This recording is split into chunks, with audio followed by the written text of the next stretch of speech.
Obviously had a couple guys, out at times this spring, and you lost a couple guys last year. So I know a lot of guys are getting a lot of opportunities. But how do you just overall feel about your group right now?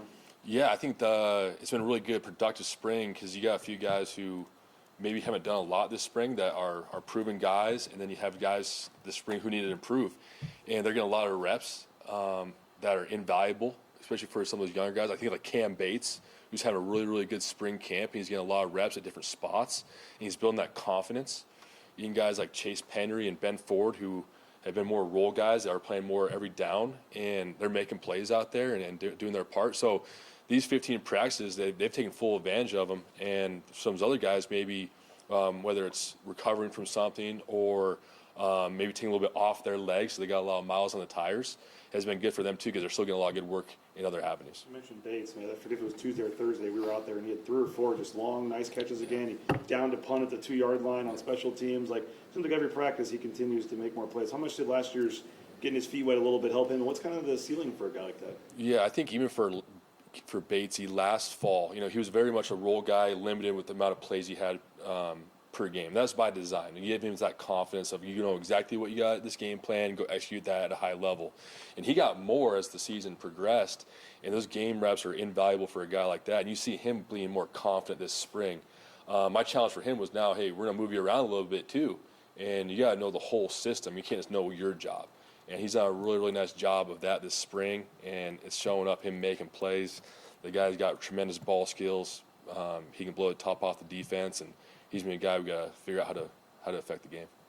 Is he your fastest player in the group? You think he says he is on the team, but what are his speed? Yeah, I would have without having numbers in front of me, I would say he's probably. I'd be hard pressed to find somebody faster in that rim than him. You gotta look at his track times in high school. A big time hurdler in the state of Texas that won a state championship. His dad's a track coach, and so. He's got that speed, obviously the genetics piece, but also the coaching and teaching piece of it growing up down there. How do you replace Cam Camper? He was really productive for you in his only year here. A bigger, taller receiver. How do you replace him? Yeah, I think it's a tough guy to replace just for all the things that he brought, even off the field. His maturity and going through being a college football player and how to handle your business, and those things are somewhat irreplaceable. But his productivity, that's going to be a group effort. Everybody's got to step up. And I think the guys in that room feel that as an opportunity where, hey, things that maybe that Camper was getting last fall, who's going to get it this fall, right? And it's going to start this spring. Who's going to show up, be competitive, win their one-on-ones? Who's going to be that bigger body receiver who can go down there in situational football and win those routes or win that block? And it's going to carry over the summertime and the fall camp and create that natural competition within the room. And so those guys are excited. Obviously, that's 961 yards of production lost, so where are we going to get it? And those guys, they're excited to go prove that somebody in that room's going to do it. You've had Chris Marshall in the program for about a year now. How do you bring out the best in Chris Marshall, Matt? Yeah, it's a day-to-day thing, and I think Chris has grown a lot over his time here, and he's still growing.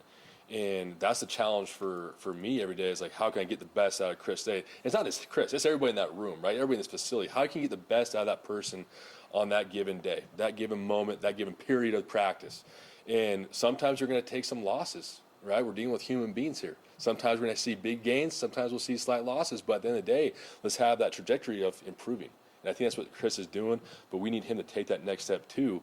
And he knows that, and he's done a nice job this spring. But the challenge here next couple months in the summer is like, where's that next step going to happen? Because you need to, for us to go where we need to go to next fall. How much does having the returning starter quarterback help your group, and maybe give us some examples of maybe where you might be further ahead because of that versus, say, last year? Yeah, I think Maddox is the whole catalyst, this thing that a lot of people aren't talking about.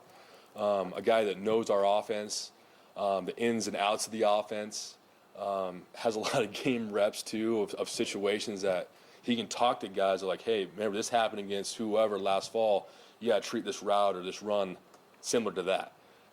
And when it comes from a peer, it's way more powerful than it ever will come from one of us coaches. And so Maddox taking that leadership role with some of those guys is, you can't put a price tag on it. It's been awesome. And the challenge for Maddox too is that this summer, like, how are you going to continue to lead these guys?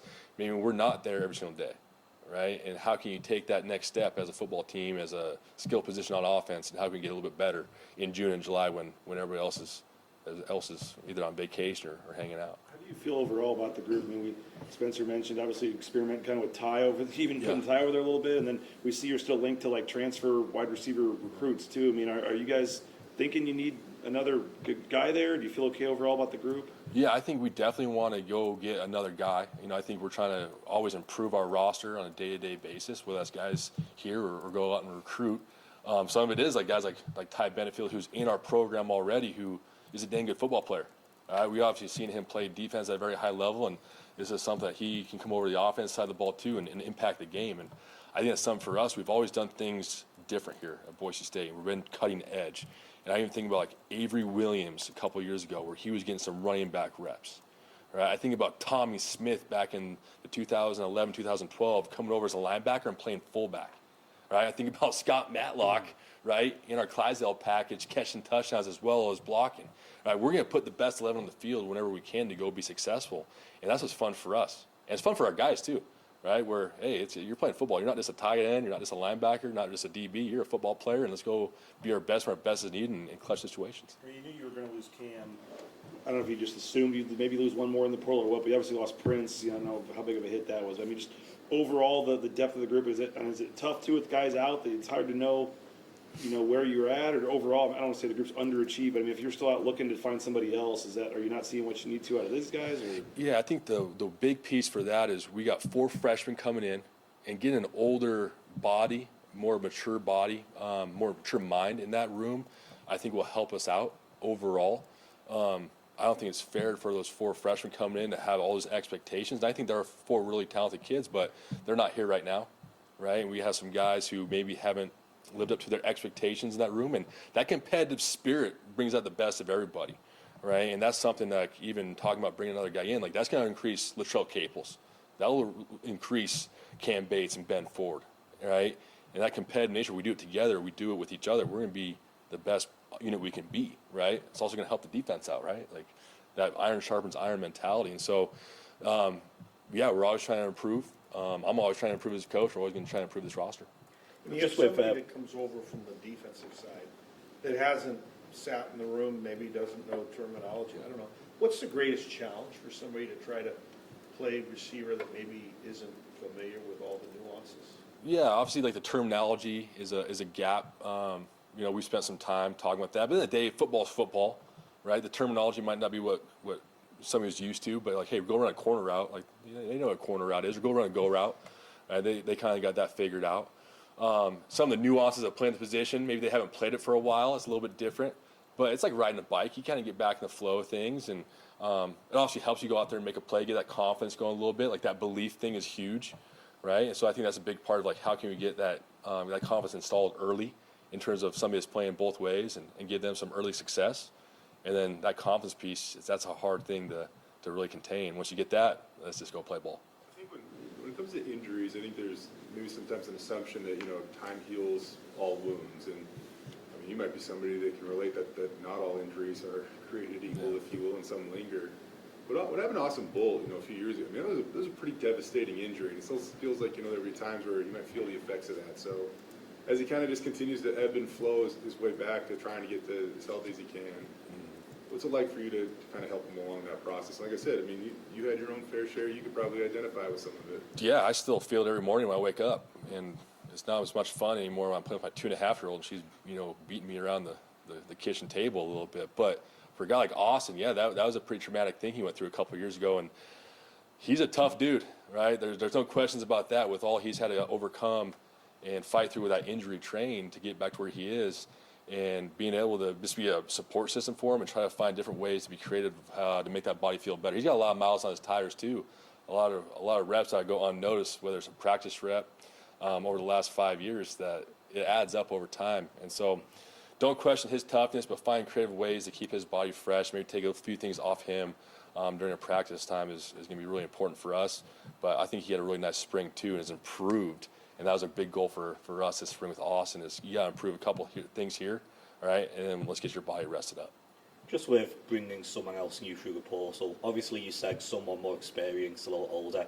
What else are you looking for? Is it just the best possible, or are you looking for a certain type of player?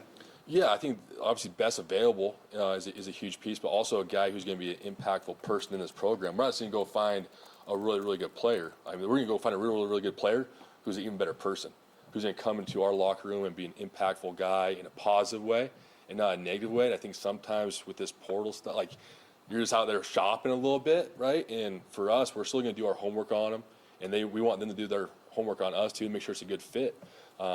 Because that's a huge piece for us, our culture in that locker room, and we're not gonna sacrifice that whatsoever. You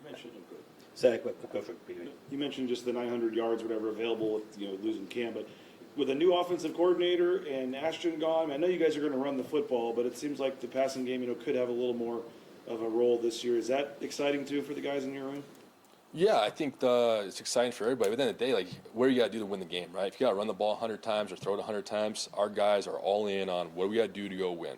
And if that means, throwing the ball more, awesome. That means blocking safeties in the run game. Hey, we're going to do what we got to do. And I think that's what's really, really fun coaching these guys is there's low ego, high output, do whatever it takes for us to go win. We saw the very first spring practice, you guys busted out the double pass. What do you see in terms of, Nate and just you guys as an offensive staff and how things are going to be different or similar?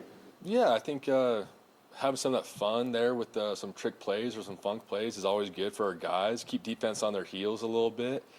We'll evolve a little bit, but, our system's been in place here for the last couple of years, and how can we tweak it a little bit? Obviously, play caller mentality is going to be a little bit different than when Nate and Coach Cutter. It'll be a little bit different, and that's okay. The difference is good. Change is good sometimes. But I think the base rules and kind of really you peel back the layers of this offense, the same things are the same in terms of the core, right? Like who we want to be. We want to be a downhill physical run team. We want to stretch the field vertically in the pass game, have elements of surprise, right? Whether it's a trick play, maybe it's a mix of a tempo. And then we're going to feature guys who can go win us football games in terms of the playmakers. And they got to be their best when their best is needed.